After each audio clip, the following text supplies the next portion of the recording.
Plus de 300 entrepreneurs et étudiants de la partie continentale et de Taïwan se sont rencontrés pour partager leurs réflexions sur le commerce et la communication à travers le détroit de Taïwan. Une série de mémorandums ont été signés lors du sommet.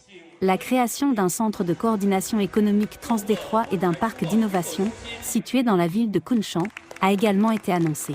Les délégués ont salué l'engagement de Beijing en faveur de la réforme et de l'ouverture réaffirmée lors de la 3e session plénière du 20e comité central du Parti communiste chinois qui s'est tenue ce mois-ci.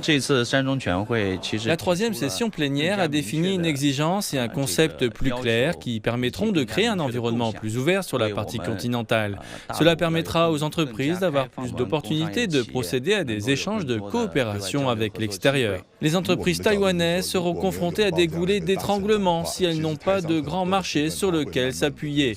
La 3e session plénière nous a inspiré la conviction que les entreprises taïwanaises étaient prêtes à s'engager dans le développement futur grâce à la réforme et à l'ouverture de la partie continentale. Nous augmenterons nos investissements dans la recherche et le développement sur le marché intérieur et renforcerons nos capacités de production. Au cours du premier semestre de l'année, les échanges commerciaux entre la partie continentale et Taïwan ont connu une croissance d'environ 7% en glissement annuel. La ville de Kunshan a reflété cette augmentation avec 100 000 personnes originaires de Taïwan qui y travaillent et y vivent. Beijing ayant réaffirmé son intention de poursuivre l'ouverture de son économie, le commerce transdétroit devrait continuer à se développer.